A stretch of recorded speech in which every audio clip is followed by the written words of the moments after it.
റസൂലിനെയും ധിക്കരിക്കാത്ത എല്ലാ വിഷയങ്ങളിലും അവരെ നമ്മൾ അനുസരിച്ചേ മതിയാവുകയുള്ളൂ എന്ന് പരിശുദ്ധ ഖുർആൻ വളരെ കൃത്യമായി പഠിപ്പിച്ചു വരുമ്പോൾ ഞാനൊരു കാര്യം പറയട്ടെ. ക്യാമ്പസുകളിൽ പഠിച്ചുകൊണ്ടിരിക്കുന്ന പല മക്കളും ക്യാമ്പസിലെ പഠനം പൂർത്തിയായി തിരിച്ചു പോകുമ്പോൾ ആൺകുട്ടിയുടെ കയ്യിൽ ഒരു പെൺകുട്ടിയുണ്ട്, പെൺകുട്ടിയുടെ കൂടെ ഒരു ആൺകുട്ടിയുണ്ട്. എന്നിട്ട് പിതാവിൻ്റെ അടുക്കലേക്ക് വന്നുകൊണ്ട് പറയുകയാണ്, എനിക്ക് ഇവനെ കല്യാണം കഴിച്ചാൽ മതി, എനിക്ക് ഇവളെ കല്യാണം കഴിച്ചാൽ മതി. മാതാപിതാക്കൾ ഇവരുടെ കുടുംബ പശ്ചാത്തലങ്ങളെ കുറിച്ച് അന്വേഷിക്കുന്നു. എന്നിട്ട് അവർ തീരുമാനമെടുക്കുന്നു, ഈ വിവാഹം ശരിയല്ല, എൻ്റെ മോളുടെ ഏറ്റവും നല്ല ജീവിതത്തിന് ഇത് ശരിയല്ല, എൻ്റെ മകൻ്റെ ഏറ്റവും നല്ല ജീവിതത്തിന് ഇത് ശരിയല്ല എന്ന് തിരിച്ചറിഞ്ഞ് ഇത് ശരിയല്ല എന്ന് പറയുമ്പോൾ അവർ രണ്ടുപേരും ഒളിച്ചോടുകയാണ്. രണ്ടുപേരും ഒളിച്ചോടി അതേപോലെ തന്നെ കേസുകളും കൂട്ടങ്ങളുമായി ഏതെങ്കിലും കോടതി വരാന്തകളിലൂടെ കോടതിയിലേക്ക് കയറി ചെന്ന് അവിടുന്ന് ചോദിക്കുകയാണ്. എന്താണ് ചോദിക്കുന്നത്? ഇതാ നൊന്തു പ്രസവിച്ച അമ്മിഞ്ഞപ്പാല് നൽകിയ മാതാവ് നിന്റെ മുന്നിലുണ്ട്, നിന്റെ പൊന്നു പിതാവ് നിന്റെ മുന്നിലുണ്ട്. ഈ പിതാവിന്റെ കൂടെ പോകണോ, മാതാവിന്റെ കൂടെ പോകണോ? 2 കൊല്ലം മാത്രം പരിചയപ്പെട്ട ഈ കാമുകന്റെ കൂടെ പോകണോ എന്ന് ചോദിക്കുമ്പോൾ വിറയാർന്ന മനസ്സുമായിട്ടാണെങ്കിലും ആ പെൺകുട്ടികൾ പറയുന്നു, ആൺകുട്ടികൾ പറയുന്നു, ഇല്ല, ഞാൻ എൻ്റെ മാതാപിതാക്കളുടെ കൂടെയല്ല പോകുന്നത്, ഞാൻ പോകുന്നത് ഇന്നലെ പരിചയപ്പെട്ട ഈ കാമുകന്റെ കൂടെയാണ്. സഹോദരങ്ങളെ, ആ കാമുകന്റെ കൈ പിടിച്ചിറങ്ങിപ്പോകുമ്പോ വേദനിക്കുന്ന കണ്ണീരിന്റെ വലിപ്പം, വേദനിക്കുന്ന ഒലിച്ചിറങ്ങുന്ന കണ്ണീർ തുള്ളികളുടെ വലിപ്പം, അതിന്റെ പ്രാധാന്യം എന്നാണ് പ്രിയപ്പെട്ടവരെ തിരിച്ചറിയുക. പ്രവാചകൻ സല്ലല്ലാഹു അലൈഹി വസല്ലമ പറഞ്ഞു, ഒരു പെൺകുട്ടിയെ കൂട്ടി നീ എങ്ങനെ ഇറങ്ങിപ്പോകുമ്പോൾ ലാ യദ്ഖുലുൽ ജന്ന ഖാതിഉ റഹിമിൻ, കുടുംബബന്ധം മുറിച്ചവൻ സ്വർഗ്ഗത്തിൽ കടക്കൂല, കുടുംബബന്ധം മുറിച്ചവൻ സ്വർഗ്ഗത്തിൽ കടക്കൂല. നൊന്തു പ്രസവിച്ച അമ്മിഞ്ഞ പാല് നൽകിയ മാതാവിനോടുള്ള ബന്ധം വിച്ഛേദിച്ചാണ് നീ ഇറങ്ങിപ്പോയത്, ആ പിതാവിനോടുള്ള ബന്ധം വിച്ഛേദിച്ചാണ് നീ ഇറങ്ങിപ്പോയത്, നിനക്ക് റബ്ബിന്റെ സ്വർഗമില്ല എന്ന് ലോകത്തിന്റെ പ്രവാചകൻ സല്ലല്ലാഹു അലൈഹി വസല്ലം. എവിടുന്നാ നമ്മൾ പഠിക്കുക? ആരാ ഇത് പഠിപ്പിച്ചു കൊടുക്കുക? എൻ്റെ പ്രിയപ്പെട്ട അനിയന്മാരെ, എങ്ങനെ പറയണമെന്ന് എനിക്കറിയില്ല, എങ്ങനെ വിശദീകരിക്കണമെന്ന് എനിക്കറിയില്ല. നിങ്ങൾ ഉൾക്കൊള്ളുമെന്നാണ് ഞാൻ മനസ്സിലാക്കുന്നത്. പ്രവാചകൻ സല്ലല്ലാഹു അലൈഹി വസല്ലം പഠിപ്പിക്കുകയാണ്, അവരോട് നിങ്ങൾ മാന്യമായി സംസാരിക്കണം, മാന്യമായി സംസാരിക്കണം. മാന്യമായ സംസാരത്തെ സഈദ് ഇബ്നു മുസയ്യിബ് റളിയല്ലാഹു അൻഹു വിശദീകരിക്കുന്നുണ്ട്. എങ്ങനെയാ മാന്യമായി സംസാരിക്കേണ്ടതെന്നറിയോ? ഒരു രോഗി സംസാരിക്കുന്നത് പോലെ. രോഗി എങ്ങനെയാ? ശബ്ദം ഇട്ടിട്ടാണോ സംസാരിക്കുക? ശബ്ദം ഇട്ടിട്ടാണോ സംസാരിക്കുക? വിനയത്തോടു കൂടി സംസാരിക്കണം, സ്നേഹത്തോടു കൂടി സംസാരിക്കണം. അതേപോലെ തന്നെ സരളമായ സംസാരം, ശബ്ദം താഴ്ത്തിക്കൊണ്ട് സംസാരിക്കണം. പ്രവാചകൻ സല്ലല്ലാഹു അലൈഹി വസല്ലമയുടെ സ്വഹാബത്തിന്റെ ചരിത്രം പഠിക്കുന്നിടത്ത് നമുക്ക് കാണാം, സ്വഹാബിമാരും അതേപോലെ തന്നെ പൂർവികരായ സലഫുസ് സാലിഹീങ്ങളും മാതാപിതാക്കളുടെ മുന്നിലേക്ക് വന്നാൽ അവർ മാതാപിതാക്കളോട് സംസാരിക്കുന്നത് ഏറ്റവും സ്നേഹസമൃദ്ധമായ വാക്കുകളിലൂടെയാണ്. അതേപോലെ തന്നെ സഹോദരങ്ങളെ, പ്രവാചകൻ സല്ലല്ലാഹു അലൈഹി വസല്ലമ പഠിപ്പിക്കുന്ന ചില കാര്യങ്ങളുണ്ട്. ഒരുപാട് ബാധ്യതകൾ വിശാലമായി സംസാരിക്കാനുള്ള വിഷയമാണ്, ഞാൻ ചുരുക്കുകയാണ്. പ്രവാചകൻ സല്ലല്ലാഹു അലൈഹി വസല്ലമ പറഞ്ഞു, അവർ മരിച്ചാൽ നമുക്ക് ചില ബാധ്യതകളുണ്ട്. സഹോദരങ്ങളെ, മാതാപിതാക്കൾ മരണപ്പെട്ടാൽ നമുക്ക് ചില ബാധ്യതകളുണ്ട്.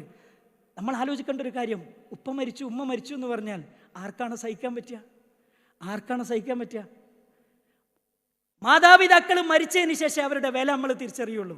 കണ്ണ് നഷ്ടപ്പെട്ടാലേ കണ്ണിൻ്റെ വില അറിയുള്ളൂ. കാല് നഷ്ടപ്പെടുമ്പോഴേ കാലിൻ്റെ വില അറിയുള്ളൂ. ഉമ്മയിപ്പം നഷ്ടപ്പെടുമ്പോൾ ഉമ്മാൻ്റെ ഉപ്പാൻ്റെ വില അറിയുള്ളൂ.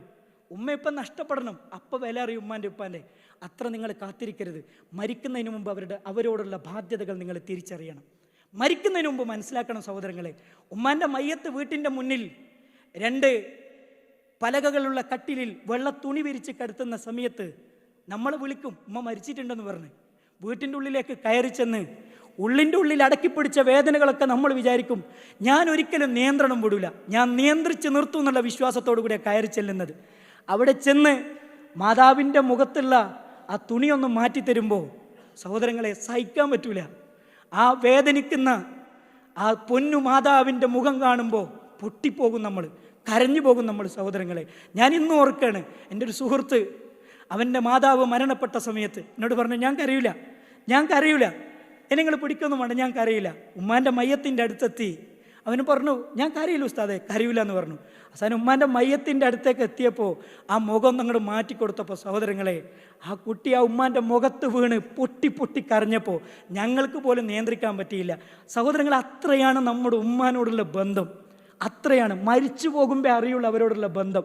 ഇനി ആരെങ്കിലും ജീവിതത്തിൽ വല്ല തെറ്റുകളും ചെയ്തു പോയിട്ടുണ്ടെങ്കിൽ ഇന്ന് വിളിക്കണം ഉമ്മാനെ വിളിച്ചിട്ട് പറയണം, ഉമ്മ ഞാൻ ഇന്ന തെറ്റുകളൊക്കെ നിങ്ങളോട് ചെയ്തു പോയി, നിങ്ങളുടെ തൃപ്തിയില്ലാതെ എനിക്ക് സ്വർഗത്ത് പോകാൻ പറ്റൂല, ഉമ്മച്ചി എനിക്ക് പുറത്തു തരണം, എന്നോട് നിങ്ങൾ പൊരുത്തപ്പെട്ട് തരണം, ഇല്ലെങ്കിൽ എനിക്ക് സ്വർഗത്ത് പോകാൻ പറ്റൂല ഉമ്മച്ചി എന്ന് പറഞ്ഞ് മാതാപിതാക്കളോട് പൊരുത്തപ്പെടിക്കാൻ, അള്ളാഹുവിലേക്ക് പശ്ചാത്തപിച്ച് മടങ്ങാൻ നമുക്ക് കഴിയണം. സഹോദരങ്ങളെ, അവസാനിക്കുകയാണ്. ഒന്ന്, മാതാപിതാക്കളുടെ മയ്യത്ത് നമ്മൾ നിസ്കരിക്കണം, അത് നമ്മുടെ ബാധ്യതയാണ്. ഉപ്പാൻ്റെ മയ്യത്ത് ഉമ്മാൻ്റെ മയ്യത്ത് കുളിപ്പിച്ച് കഫൻ ചെയ്ത് മുന്നിൽ കൊണ്ടാച്ച് നിസ്കരിക്കുന്ന സമയത്തുണ്ടാകുന്ന ഒരു ആത്മാർത്ഥത ലോകത്താർക്കും കിട്ടൂല. നമ്മൾ നിസ്കരിക്കണം. പിന്നെ റസൂലുള്ളാഹി സ്വല്ലല്ലാഹി അലൈഹി വസല്ലം പറയാൻ, വല്ലിസ്തിഗ്ഫാറു ലഹുമ, അവർക്ക് വേണ്ടി പൊറുക്കലിനെ തേടണം. ഉമ്മാൻ്റെ മയ്യത്ത് കബറിലേക്ക് അങ്ങോട്ട് ഇറക്കി വെച്ച് കല്ലും മണ്ണോട്ടിട്ട് തിരിച്ചു പോരുന്ന സമയത്ത്, ഞാൻ ഇന്നും ഓർക്കാണ് എൻ്റെ ഒരു കൂട്ടുകാരനെ, തിരിച്ചു പോരുന്ന സമയത്ത് അവൻ പറയാണ്, ഉസ്താദെ ഞാൻ എങ്ങോട്ടാ ഇനി ചെല്ലുക, ഞാൻ ഉമ്മ മാത്രമേ ഉള്ളൂ വീട്ടിൽ, ഞാൻ ഇനി എങ്ങോട്ടാ ചെല്ലുക, ഇനി എൻ്റെ റൂം എന്ന് പറഞ്ഞാൽ എൻ്റെ ഉമ്മാൻ്റെ എൻ്റെ കൂടെയുള്ള റൂമാണ്, ഞാൻ എനിക്ക് കയറി ചെല്ലുമ്പോൾ ഞാൻ കാണുക എൻ്റെ ഉമ്മാൻ്റെ ഡ്രസ്സാണ്, ഞാൻ എങ്ങനെ അവിടെ കിടക്കുക, എൻ്റെ വേദനകൾ പറയാൻ, എൻ്റെ സങ്കടങ്ങൾ പറയാൻ എനിക്ക് ആരാ ഉള്ളത്? സഹോദരങ്ങളെ, അവിടെ നമ്മൾ ആലോചിക്കേണ്ടത്, അള്ളാഹ് നമുക്ക് തന്ന അനുഗ്രഹമല്ലേ നമ്മുടെ ഉമ്മ. ഈ അനുഗ്രഹത്തെക്കാളും വലിയൊരു അനുഗ്രഹം ജീവിതത്തിൽ ഏതാ ഉള്ളത് സഹോദരങ്ങളെ? കാല് പൊട്ടിക്കിടക്കുന്ന സമയത്ത്, ഞാൻ എൻ്റെ പ്രസംഗങ്ങളിൽ പലപ്പോഴും പറയാൻ, 22ാമത്തെ വയസ്സിൽ ആക്സിഡൻ്റായി ഐസിയുവിൽ കിടക്കുന്ന സമയത്ത് അന്ന് എൻ്റെ ഉമ്മാൻ്റെ ശരിക്കുള്ള വില അറിഞ്ഞത്.